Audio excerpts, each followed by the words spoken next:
Bonjour et merci pour nous joindre aujourd'hui pour le ministère sous les projecteurs. Thank you everyone for joining us today for this next installment of the Departmental Showcase. So today we are featuring women and gender equality. Aujourd'hui, on a Femmes et égalité des genres Canada. So we have many representatives here from Women and Gender Equality. So I'll turn it over to them in just a second.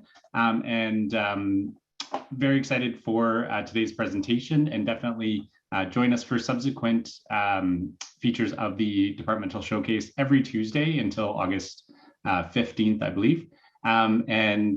Otherwise, I hope we will have a great session today and learn a lot more about what goes on at Women and Gender Equality. So I will hand it over to Runa and Laura and Joel and Joanna. Thanks again, everyone, for joining us. Put your questions in the Q&A function, and please share any comments in the chat throughout the session. Vous pouvez poser les questions dans la langue de votre choix, soit en anglais ou en français, utilisant les fonctions questions et réponses qui est nommée Q&A sur votre fonction Zoom. So thanks very much, and over to you. Thank you, Josh. Merci beaucoup et merci à tout le monde d'être venu en si grand nombre. Donc, je vais commencer par me présenter. Je m'appelle Runa Angus. Je suis la secrétaire générale à Femmes et égalité des genres. Et on va vous parler un petit peu aujourd'hui de notre ministère. Donc, Marc-André, est-ce que tu peux partager? Merci beaucoup. On peut commencer avec la prochaine page, s'il vous plaît. Donc, Josh a déjà fait les items de housekeeping, mais je vais juste les répéter encore une fois. Donc, s'il vous plaît, gardez vos caméras et vos microphones fermés. On essaie d'éviter des problèmes avec la bande passante. Utilisez la fonction chat ou la fonction questions et réponses pour des questions et réponses. Et s'il vous plaît, soyez à l'aise, utilisez la langue de votre choix. So just 3 housekeeping items. Please use the Q&A functionality for your questions. Keep your camera and microphones on mute so we can avoid any problems with bandwidth. And please feel free to speak in the language of your choice when we do get to the question and answer portion. Ce sera une présentation bilingue aujourd'hui. Donc, certains de mes collègues vont parler en anglais, certains de mes collègues vont parler en français. Et je vais essayer de faire un petit résumé à la fin pour que tout le monde puisse comprendre. Donc, ce qu'on va faire aujourd'hui, c'est qu'on va parler un petit peu de notre histoire, l'histoire de notre ministère. Je vais vous présenter notre panel. Puis ensuite, on va aborder trois sujets. Donc, on va parler de notre programme étudiant, on va parler de notre diversité qui fait notre force. Et on va aussi aborder l'aspect travailler dans un tout petit ministère, tout nouveau aussi. Donc, un tout petit et un tout nouveau ministère. Et à la fin, il y aura du temps pour répondre à vos questions. Donc, si on peut procéder à la prochaine page, s'il vous plaît. Donc, ça va pas prendre trop de temps en fait parce que on n'a pas une très très longue histoire, mais on existe quand même depuis 1976. On a été créé à la suite d'une recommandation qui a été faite. Donc, mais là, c'était vraiment la condition féminine. On s'appelait la condition féminine et c'était vraiment une agence. Donc, ce n'était pas un ministère, c'était une toute petite agence avec un programme de 20 millions de dollars. Donc, c'était très, très petit. Donc, si on fait un fast-forward, quelques décennies, ce n'est qu'en 2018 que nous sommes devenus un ministère à part entière et à la suite d'une nouvelle législation qui nous a créés. Donc, on est allé de peut-être une centaine d'employés, un petit peu moins, à 400 employés depuis 2018 et avec un mandat beaucoup plus élargi. Donc, les femmes, certes, mais aussi notre mandat comprend l'égalité des genres au sens large. Donc, qu'est-ce que ça veut dire? Ça veut dire l'égalité des genres, l'orientation sexuelle, l'expression de genre, identité de genre. Donc, c'est beaucoup plus large comme mandat maintenant, donc depuis 2018. Hein. Donc, si on peut passer à la prochaine page. Donc, ici, vous pouvez voir le mandat tel qu'il est inscrit dans notre loi sur le ministère, mais je pense que ce sera beaucoup plus ludique de regarder une vidéo qu'on a créée justement pour attirer des gens vers notre ministère. Donc, Marc-André, si tu peux partager la vidéo. Oui, s'il te plaît, lancer la vidéo. So we're just going to watch a little video, ce sera en anglais, qu'on a développé qui explique le mandat de notre ministère.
Mais en tout cas, donc en attendant, la prochaine page, c'était vraiment juste pour vous présenter à mes collègues qui, enfin non, en fait, non, j'ai tort. Donc, c'est un petit peu de décrire notre structure. Donc, comme j'ai dit, on est un tout petit ministère, à peu près 400 employés, mais on est en train de grandir et de grandir rapidement.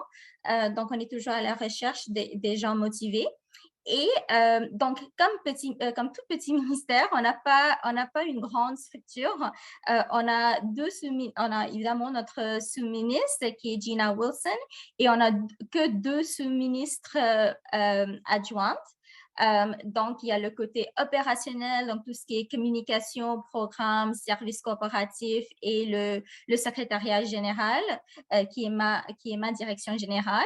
Et ensuite, le côté politique qui inclut tout ce qui est politique, relations externes, violence fondée sur le sexe et le secrétariat LGBTQ2. Et ensuite, une grosse partie de notre ministère, c'est aussi la CS+, donc l'analyse comparative sur les sexes, donc GBA Plus Analysis, qui est aussi une direction générale à part et on va l'aborder en fait plus tard dans notre présentation parce que c'est ici qu'on fait beaucoup de travail horizontal pour améliorer les services pour les fonctionnaires, mais également évidemment pour les Canadiens. Donc, sur ça, si on peut passer à la prochaine page. Donc, j'ai le très grand plaisir de vous présenter à mes 3 collègues qui sont les panélistes aujourd'hui. Donc, je vais commencer par Joanna.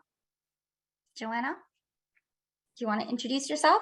Thank you, Runa. Hello, everybody out there. It's so great to be here. It's kind of hard not to see you, but I'm hoping you're following along and enjoying things so far. Just to note that that video is available on YouTube. If that black bar was kind of disturbing your viewing pleasure, you can always we can always send it to you after the presentation. But yes, my name is Joanna Baker. I'm the DG responsible for programs here at WAGE, which really in simple terms means that I manage that process of giving funding to well-deserving groups in both the women's sector and the equality seeking sector. I've been asked to kind of talk a little bit about how I got here, how I ended up in this place, and then I'm just going to talk a little bit about this concept of small but mighty. So now do I turn it over or do I run right into it, Runa? No, I'll just introduce everyone and then we'll go from there. Thanks, Joanna. Okay. I should mention that Joanna is the DG of the biggest branch within WAGE, and so it grew from a small one program of $20 million to today.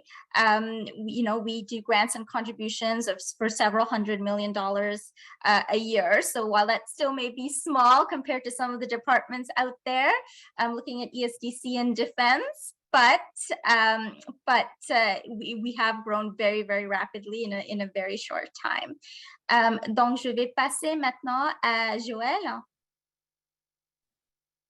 Bonjour tout le monde, Joël Dupuis, je suis le gestionnaire du secrétariat LGBTQ2. Mes pronoms sont il, he, him en anglais. So I'm one of the newer folks to have joined the department along with the secretariat. Nous étions jusqu'à l'automne dernier ailleurs au gouvernement du Canada. Et depuis donc la fin de l'année calendrier dernière, on s'est joint au ministère pour contribuer justement au mandat que Runa mentionnait tantôt, donc l'équité des genres, donc qui inclut l'équité pour les personnes basées sur l'orientation sexuelle, l'identité de genre et l'expression de genre. So I've been in the role I'm into my 5th year. And excited to be here and contributing to the mandate, but also leading one of the Government of Canada's signature diversity and inclusion initiatives, which is launching Canada's first federal LGBTQ2 action plan. So we're in Pride season as we speak. So folks can expect more on that through a public announcement later this summer. But very happy to be here. Merci, Runa. And we're very happy to have the LGBTQ2 Secretariat because I think they make us whole in terms of being able to act on all parts of our mandate. And I have to say, it's been great having them here. They do a lot of horizontal work. So obviously leading on the National Action Plan for LGBTQ2, but also played a role in the banning of oh my God, I'm the word escapes me now. Conversion therapy. Yeah, thank you. On conversion therapy that was passed through the House and the Senate at lightning speed. So I think so we do a lot of great horizontal work on that front as well. And then I'm going to introduce the third panelist, which is Laura, who I know for a few years now because she comes from the student program for which I'm the champion. So Laura, if you want to introduce yourself. Thanks, Runa. Yes, I have had the pleasure of working with Runa quite closely in the student program, which is one of the many opportunities that the program offers, but I will save that for my side of the presentation. So my name is Laura Meneses. I use she, her pronouns. I joined WAGE as a student in June 2020. So I've actually just completed 2 years in the public service. I was previously on the GBA Plus team, housed in the Research Results and Delivery branch, but I've joined the international team recently as part of Policy and External Relations branch. Maybe a little bit briefly about my background is that I did my master's at the University of Ottawa in International Development and Gender Studies. So this is quite a fitting role for me. Thanks. Super, merci beaucoup Laura. Est-ce qu'on peut passer à la prochaine page? Donc, comme je vous ai mentionné tantôt, on va vraiment focaliser notre présentation sur 3 axes. Donc, on va parler justement de notre programme étudiant et les opportunités et le design, en fait, de ce programme qui est, je pense, innovateur. Ensuite, on va parler de justement notre diversité et comment on met justement l'emphase sur cet aspect de notre mandat et de notre équipe. Et troisièmement, on va parler justement de l'aspect un petit mais puissant ministère. Donc, sur ça, je vais passer justement la parole à Laura qui va débuter avec le programme étudiant. Donc, Marc-André, si on peut passer à la prochaine page. Merci beaucoup. Puis Laura, c'est à toi. Merci. Okay, so to really exemplify how wage is also very student-focused and what pull factors there are here, ever since I joined as a student, I've really always said that wage truly creates an amazing culture for students. And this is largely due to the community it builds for students and how that is prioritized in the department. As I transitioned from a student to a full-time employee, I've been involved with the student program, working on its committee because from my lived experience, I firmly believe that it is a huge departmental asset and everyone that works on the program is dedicated to ensuring its continual success. So for some background, maybe in 2019, Wage developed the student program in order to streamline hiring, onboarding, mentorship, and learning for new students. And students are typically recruited from FSWAP and co-op programs to take part in the program. This is also a huge point of notice because originally it started more so based in the NCR region, but as the program has developed and we've expanded, we've been really able to work on hiring more diversely from all coasts in Canada and from different universities that really expands our network. So as part of the student program, each student is also paired with a mentor, a supervisor, and a manager. And the program provides opportunities for students which are really unique, such as learning opportunities. In the past, we've done coffees with the Deputy Minister, Ask Me Anything sessions with DGs, and to really gain this exposure for students to be able to ask in a very safe and welcoming environment, just the questions that young professionals typically have and be able to address those from the get-go. So in terms of mentorship, every student is paired with a mentor, a manager, and a supervisor to ensure that they have that network from the get-go. And every new cohort that joins gets a dedicated 2-day formal orientation session led and organized by the student program, which I think is actually quite unique to Wage, where they can get to know one another, connect, and get to know the department and its different functions as they start off, as many of them are also new to the public service. Orientation is social, but it is also practical because students receive training sessions on IT, IM, HR, and all of those very necessary functions. And they get to meet guest speakers from the department as well, which in the past have included director generals, and they get to connect with students from previous cohorts and get to know Wage.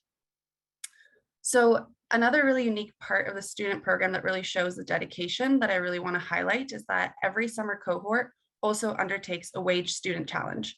So this is essentially a long-term project that the student program undergoes, and students get to select a question to work on related Government of Canada priorities. And together they come up with innovative solutions and proposals to present to senior management. And they do so at the end of the summer. So for instance, in the summer of 2020, the student challenge question was, how can Wage better recruit and retain diverse students?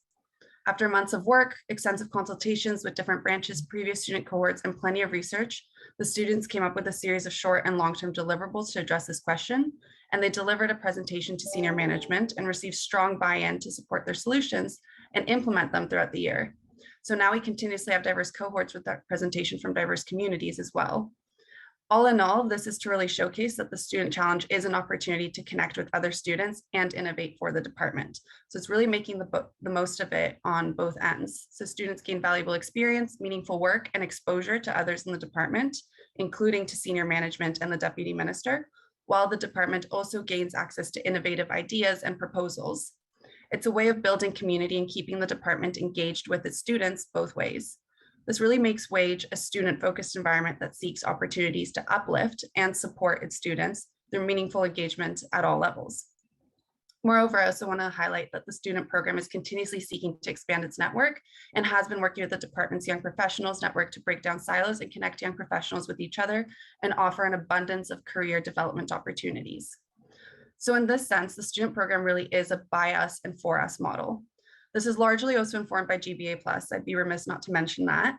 So the student program undertakes GBA+ as a whole, and through every initiative taken, gathering qualitative and quantitative data every step of the way, from the interviewing process, the outreach ads, the hiring practices, and to retention strategies.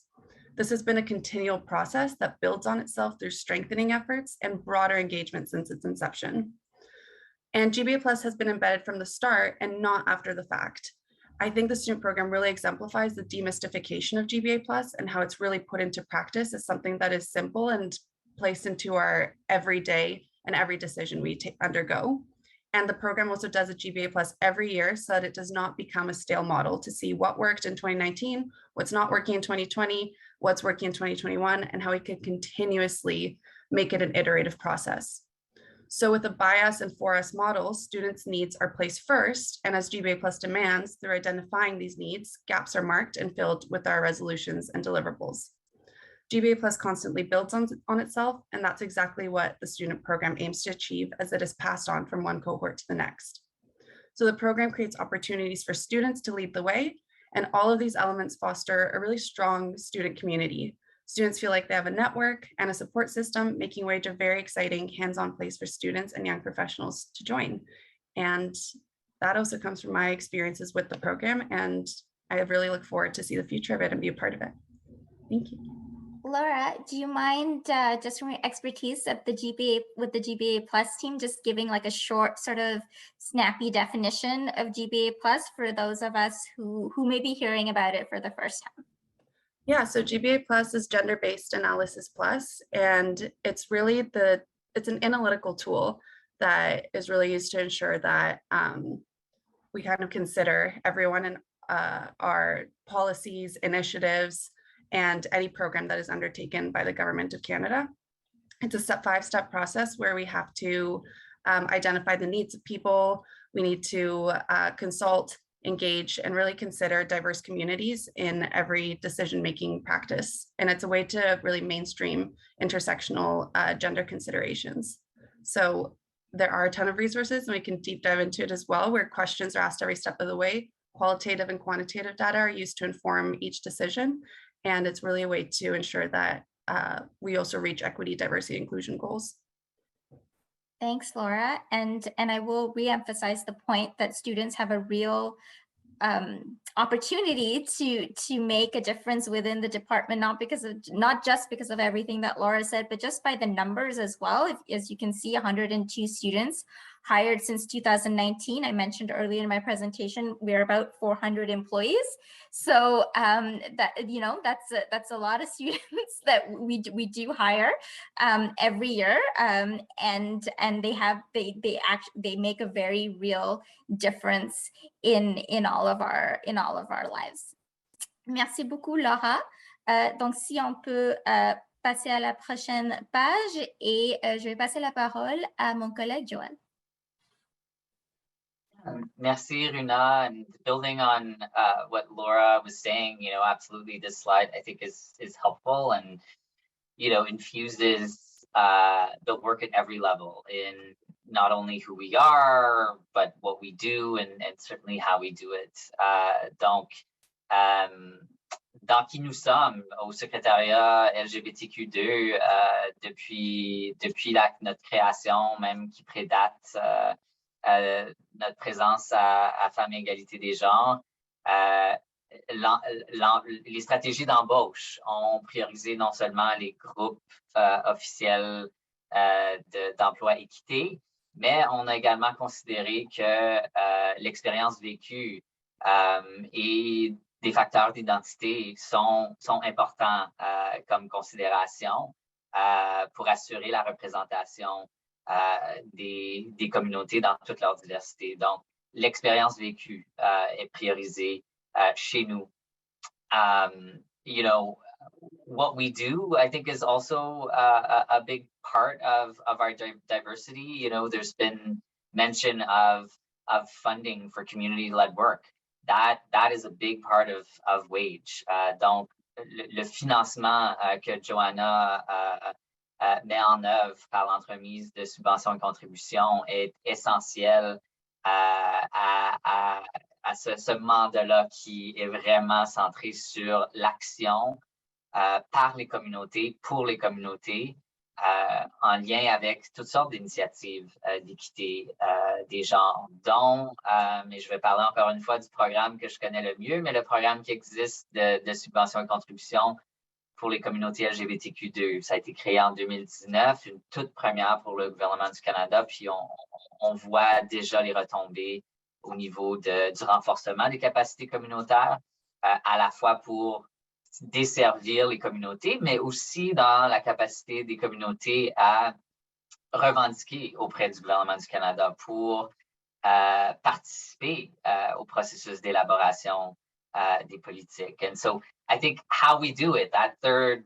part of how we do it and how it's, you know, centered around community, but also intersectionality, GBA rather, is I think essential to walking the talk. And so drawing on the experience that we've had in the Secretariat, ongoing engagement with communities that we serve is part and parcel of developing and implementing policies and programs that work for community, that are adapted and that are ever changing, right? Donc, la consultation des communautés est encore un mécanisme fondamental, non seulement pour l'élaboration de politiques, mais aussi pour la reddition de comptes. Donc, en fin de processus d'élaboration, s'assurer qu'on a un feedback constant, qu'on est en lien avec les communautés, qu'on peut recevoir des rétroactions sur les initiatives qu'on met en œuvre. Donc, tout ça fait partie de notre façon de faire et qui nous permet donc d'agir comme acteur institutionnel, comme gouvernement du Canada, mais en lien encore avec ces besoins des communautés qui, dans le cas des communautés LGBTQ2, sont historiquement marginalisées. Il demeure encore beaucoup de discrimination qui persiste, sans parler des tendances émergentes de polarisation qui font en sorte que notre mandat devient de plus en plus important pour gérer ces situations plus pointues qui sont présentes dans nos communautés. So I think that sort of does it in terms of, you know, high level take on diversity, Runa. I mean, I'm happy to maybe expand more depending on questions and answers, but I'll just leave it at that, recognizing the time. Merci, Joël. Je vais peut-être faire 2 points de plus. Like, I really want to, so Joël talked a lot about what we do for Canadians, and we do a lot for Canadians, but we also have an inward-looking focus, I would say, towards our own departmental policies and procedures. Laura talked about how we apply GBA Plus to the student program. We are continuously in the process of applying a GBA Plus lens to our HR processes and other internal processes to make sure that they are inclusive, including, you know, plans for a hybrid workforce. Like, inclusivity is going to be a key part, and GBA Plus is the lens that we look at inclusivity through.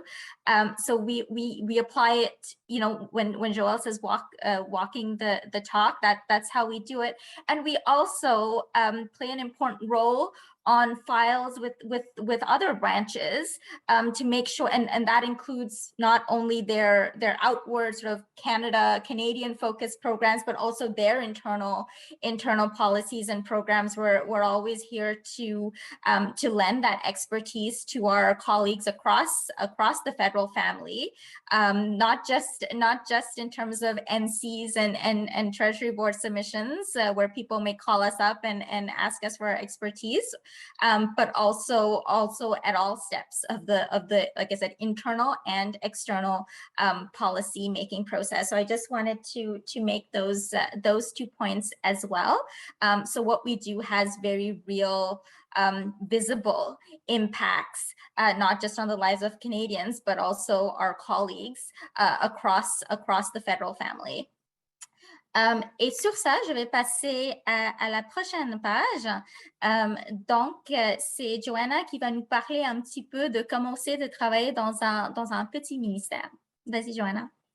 Thank you so much. So for those of you who have been listening, surely you're picking up on something that I noticed the moment I walked in the door at Wage, which is what it feels like to work in a passion mandate. This is something that I've really thought about ever since arriving, because it has been a culmination of a long career to get me to Wage, where I literally got in the door and I realized when you are working with folks who all share a passion for equality, for justice, you end up having this incredible energy that you feed off one another from. And I think you might be picking up on that today. But just in terms of that theme about how did I kind of get there from here, what I thought might be interesting for you is this idea of small but mighty. So this idea of working somewhere where you get to be a little bit polyvalente in French, or a Renaissance woman, perhaps. And I'll tell you why that was really important to me. So when I was young, so I'm going to take you back to the 90s to get us there. I was actively applying for university in my bedroom on my IKEA desk. And back then it was pen and paper, and I was filling out my university application, and I literally fell apart in my bedroom. And my mom came upstairs and said, "What's going on? Like, why are you sad? What's going on, Joanna?" And I said, "Well, I don't know what I want to do. There's so many things. I have so many interests. How could I possibly choose one direction?"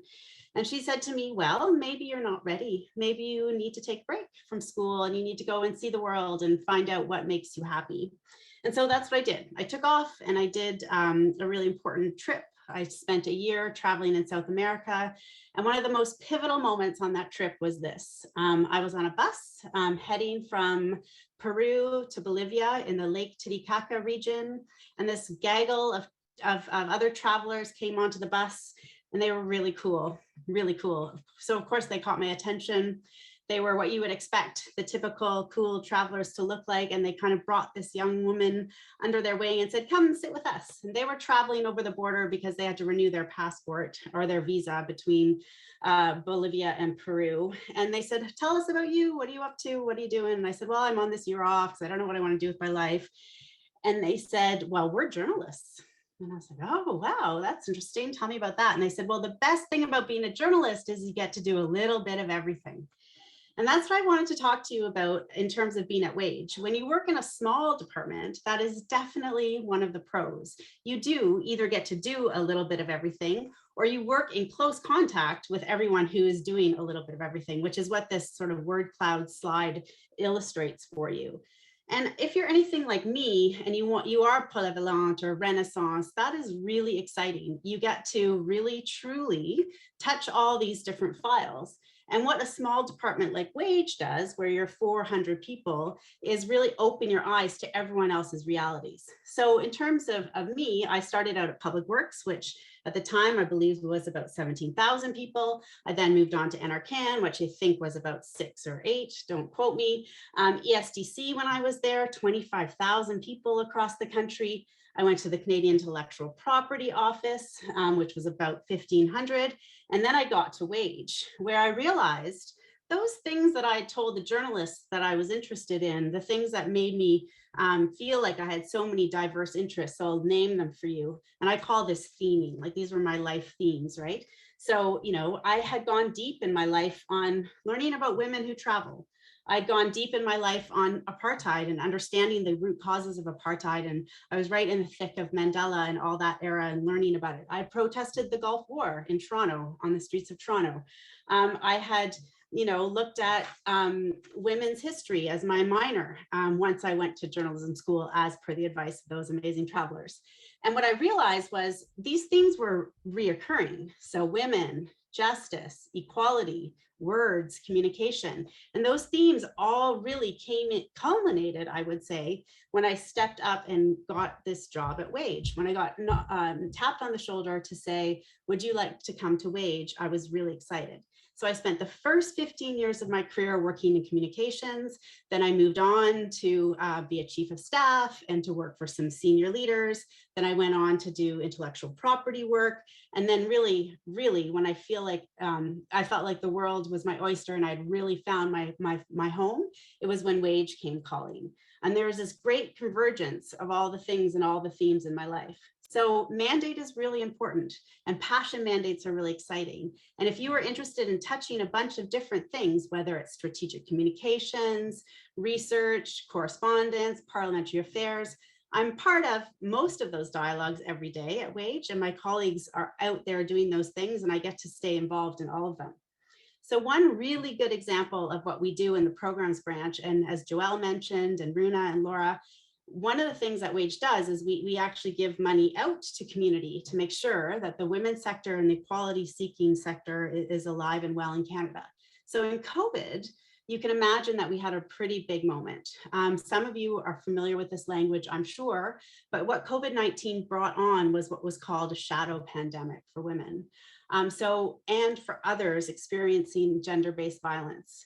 And the organizations that were providing supports to those and services to those folks were really hard pressed. They had a lot of issues in terms of being able to literally keep the lights on, keep the doors open, make sure that women and men and people experiencing violence were able to access services. Because what we realized very quickly as a government was we were asking people to stay in place, to shelter with their perpetrators. And that was a really, really, really scary moment for all of us.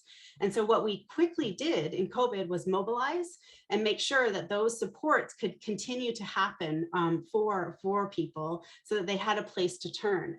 And by the end of our work, we partnered with some really incredible partners who remain our partners today, Women's Shelters Canada, Canadian Women's Foundation, and the Government of Quebec. At the end of the day, when what started as a plan on a napkin, from what I understand, grew to a funding of over 1,200 organizations. And that included women's shelters, sexual assault centers, and of course, other organizations out there providing supports and services to those experiencing GBV. And at the end of the day, we made sure that more than 1.3 million women and children had a place to go to access those supports. So just recapping on my themes, if you think about who you are, what are your themes, what are your clusters, what's in your word cloud, if social justice, equality, women's issues are in that cloud, you may want to think about Wage. If you are interested in this concept of working somewhere where there's a passion mandate, you may want to think about Wage. And if you want to actually do some really truly meaningful work that is every day changing the fabric of Canadian society, I would recommend that you look us up. So this isn't supposed to be a pitch, but I've turned it into one because I really believe in what we do. So I thank you for your time and for listening. Thanks, Joanna. I think we should replace our recruitment video with you. Thank you so much to all my panelists. So we wanted to save a lot of time to answer your questions. Donc, je vais passer aux questions et je vais en fait mettre l'emphase sur des questions qui ont reçu le plus de votes, hein, parce que évidemment, ce sont les questions les plus populaires. Donc, so one of the questions which has been upvoted is there a site where I could see the opportunities for co-op students? I'm a feminist and gender studies student, and this program seems very interesting. So yes, it is very interesting. In terms of looking at co-op opportunities, so basically we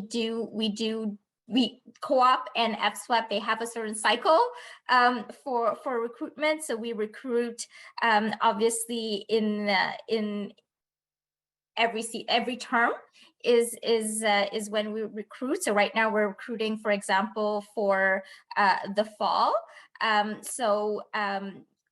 All the universities that we have co-op agreements with. So obviously Ottawa, Carleton, But we're trying to, as Laura mentioned in her presentation, we're trying to be more geographically diverse, and we're going to universities out east and out west as well. We did Simon Fraser last year, but there isn't one sort of site with all the co-op opportunities. But I did see another question in terms of hiring part-time or hiring students. So Laura, I don't know if you can easily share the email address for the student program. But feel free to send your CV, and we can always circulate it among managers, because we do the FSWEP and we do co-op, which are sort of, they have a certain process associated with them, but we always hire outside those processes as well. We're always looking for good people. Laura, is there anything you want to add to that? I think that covered it. I will definitely just pop in the email into the chat. It's regularly monitored, so it's a good opportunity as well. Thank you. And another very popular question, Laura, again, is for you. So you work on the international team. So could you tell us a little bit about the files that you work on? Absolutely. So I am newer to the international team. I just joined this month, but I mean, our mandate is domestic, so I know it naturally does raise some questions whenever I say international external, but what we do as well is a lot of liaising with our other partners. So I think consistently I speak to global affairs probably every day, tasking out different requests that we get for different commissions and our different partners in Latin America, in Asia, in different countries that are seeking also direction, specifically a lot on gender equality and mainstreaming efforts. To give you an example of our main, one of our main files though, is working with the UN Commission on the Status of Women. So wage leads as the head of delegation, Minister Yen will go and make a statement to the UN and participate in various side events and all of the things that happen in that conference. So the work we do behind the scenes involves creating briefing notes, working on the minister's itinerary, supporting the negotiations of the final outcomes documents, which are actually called agreed conclusions. So that happens in March, and we really kick into gear on that one starting in the fall. So there's a lot of preparation that goes into it, and that takes a lot of our efforts and time as well, because it requires quite a lot of behind the scenes work to get prepared for that March event. I think that hopefully that answers it. Thank you, Laura. And I see another question on what sort of entry-level positions are available to recent graduates. So we have a really great bridging program. We do bridge a lot of our students, the vast majority of our students, and they have positions across the department. So there's no sort of limit to what is available to students. We've hired from corporate services to corporate secretariat to HR to GBA plus and external relations. So it's really wide open to all classifications and across the department. It really depends on your interest.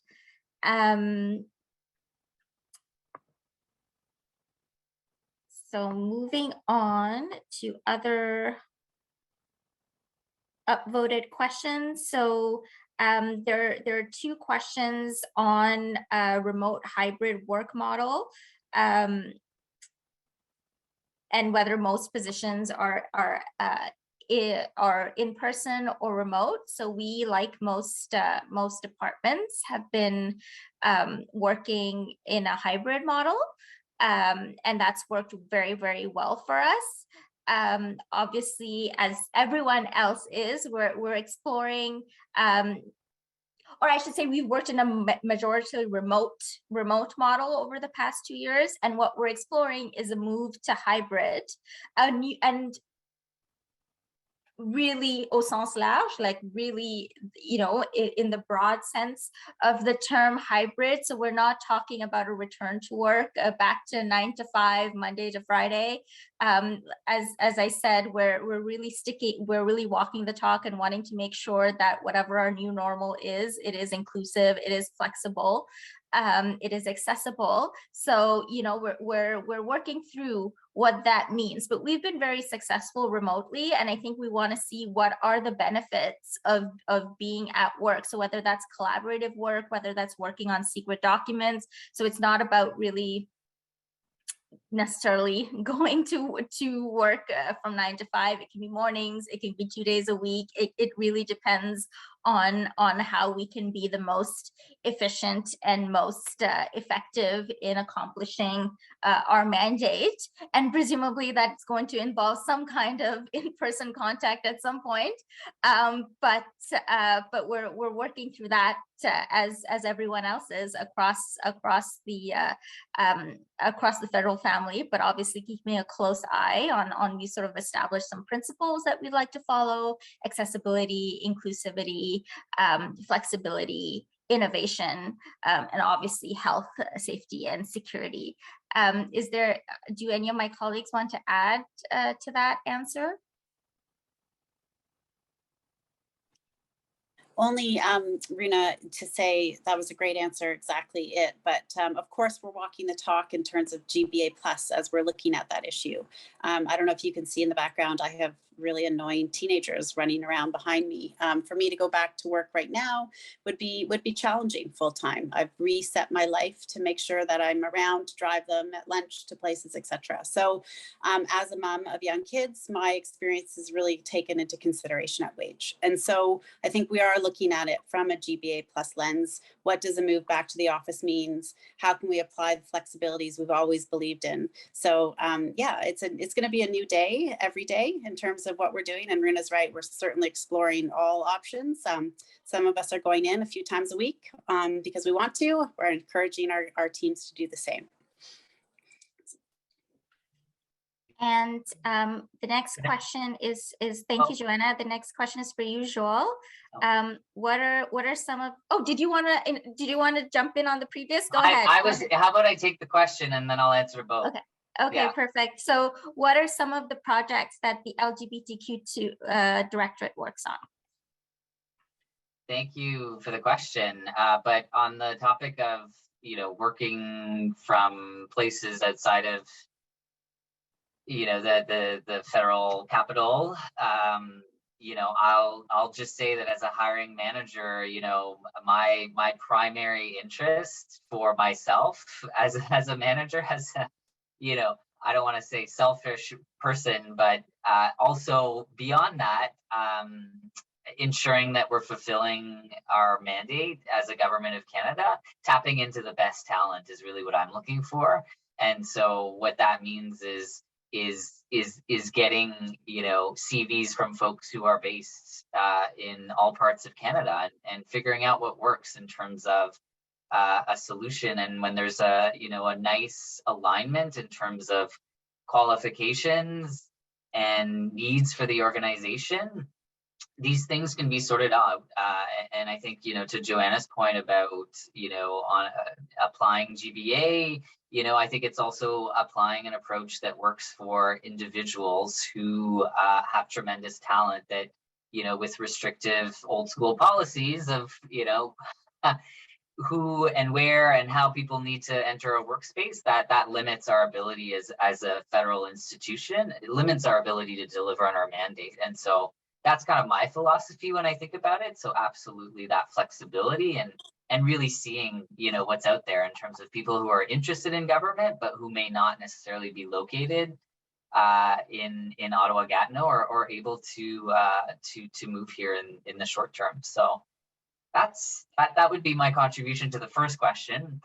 In terms of initiatives that we are heavily involved in at the LGBTQ2 Secretariat, so one that we're really proud of, Runa mentioned, so banning conversion therapy in Canada. That's been a long time coming. While it absolutely gained some level of consensus politically and was, approved, voted on and voted in favor in both chambers.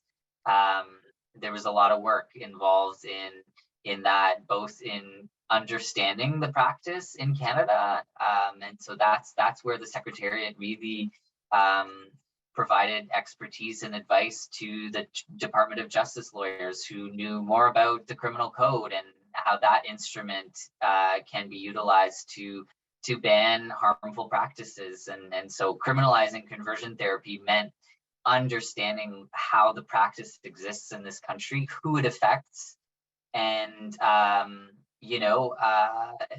also recognizing that it affects people who are transported internationally. And so, to Laura's area of work in terms of international considerations, we recognize that there are some young people, minors in particular, who are transported in large part to the US to experience conversion therapy. And so we really needed to develop policy that could address that through the criminal code. And so the Secretariat was really engaged in gathering knowledge, intel from community, from advocates, from victims and survivors of conversion therapy, but also working with the lawyers to translate that into a criminal code amendment. So that's been a big piece of work for us. Obviously, very proud of that and very meaningful for survivors.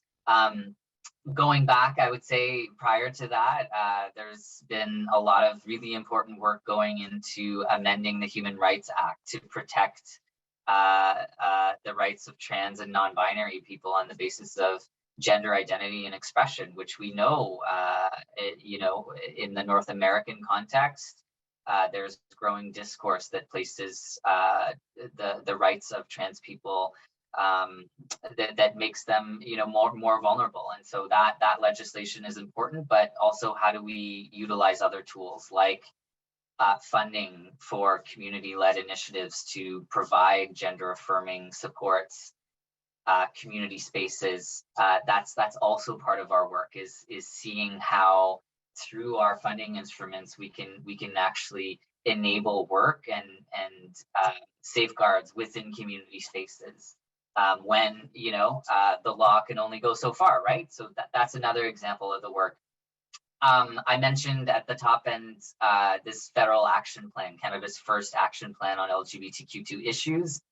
That's coming through, and that's gonna, I think, lay out a plan over the next 5 years that's gonna identify some really meaningful items, including one that will be about changing hearts and minds and making LGBTQ2 equality like kind of everybody's business, right? In terms of creating awareness and breaking down stigma. And so again, that's a concrete example of the work going forward.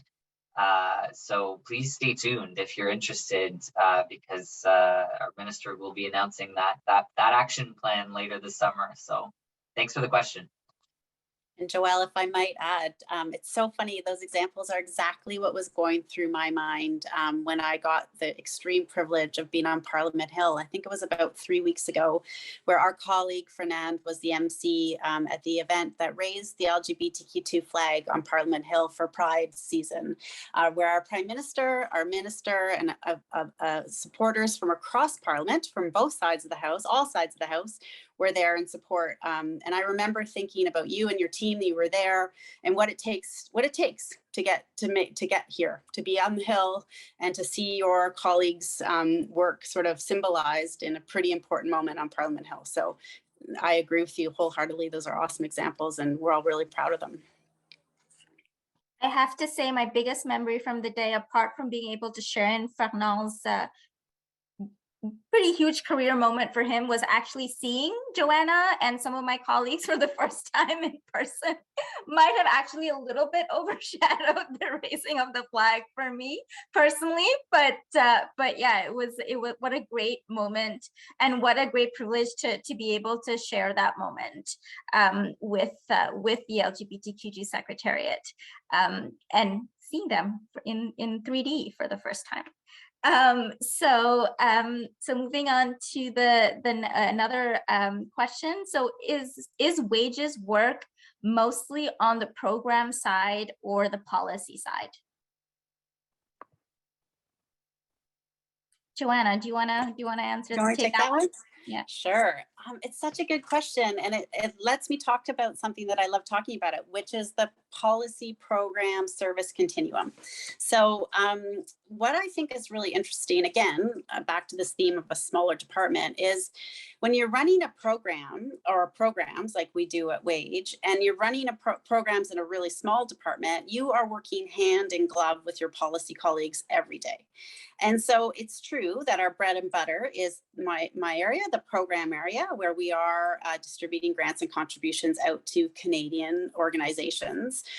We are supported by an incredible team of policy experts who, like I alluded to before, get to really dig in deep to some really incredible files. So is one more than the other? No, I think it's really balanced. And when we're out of balance, we feel it, because it's really important. And I don't know if you've ever had the privilege of hearing our former clerk, Deputy Shugart, speak, but he used to always talk about the program policy continuum and how it needs to be like a transmission grid with electricity flowing really smoothly between those three areas, so that we're giving our best foot forward for Canadians. So it's really a continuum at Wage. So, you know, are we doing more or less of each? Sure, our bread and butter is sort of the program area, but we do that hand in glove with some really amazing policy folks who, like I said before, get to do a lot. They get to touch a lot of interesting files. So for example, right now, a brand new file for us, like where we were literally starting from a blank sheet of paper from a policy perspective,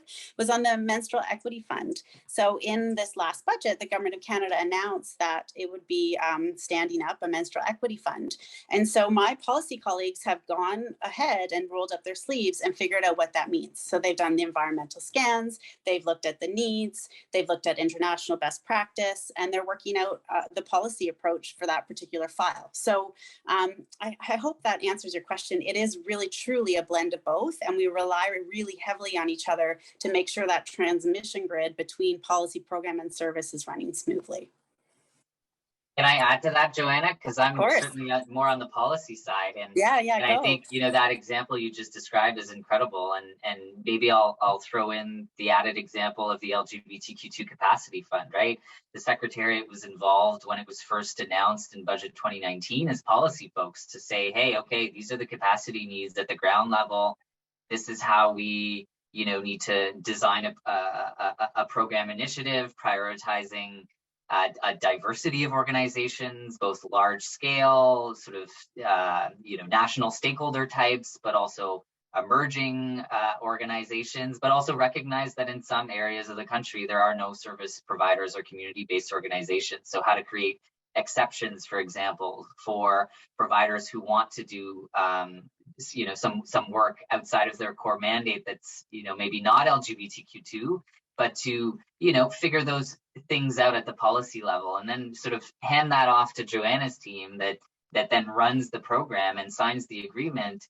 And while we're, you know, still engaging with communities and, you know, talking to stakeholders throughout on an ongoing basis, Joanna's team, as they're signing agreements and flowing funding to community, are also hearing feedback. And so that feedback loop is on both sides, on the program funding side, where you're hearing about really practical things and issues around how do you then provide a service or supports or develop an initiative at the community level. You know,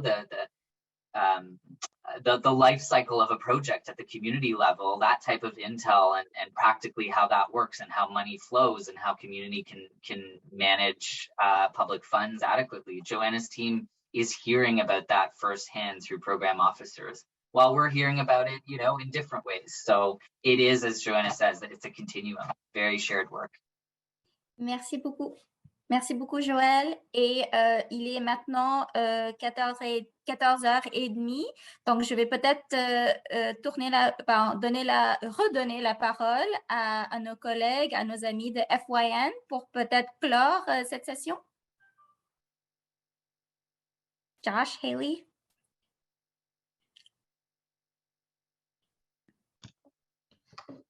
This was an amazing discussion. So thanks very much to Women and Gender Equality, to Runa, to Laura, Joelle, and Joanna for sharing their thoughts. And definitely join us next week for the next installment. We have the link in the chat for all the departments that are being covered. And we'll explore another discussion next week with ISED, Innovation, Science, and Economic Development.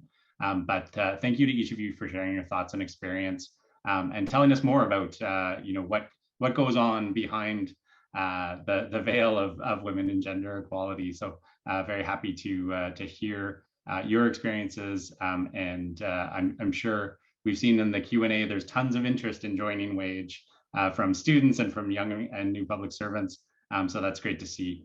Alors merci beaucoup tout le monde, et puis joignez-nous la semaine prochaine pour notre discussion avec Innovation, Sciences et Développement économique Canada. And thank you for joining us today. Merci pour nous joindre aujourd'hui. Have a great day, everyone. Thank you.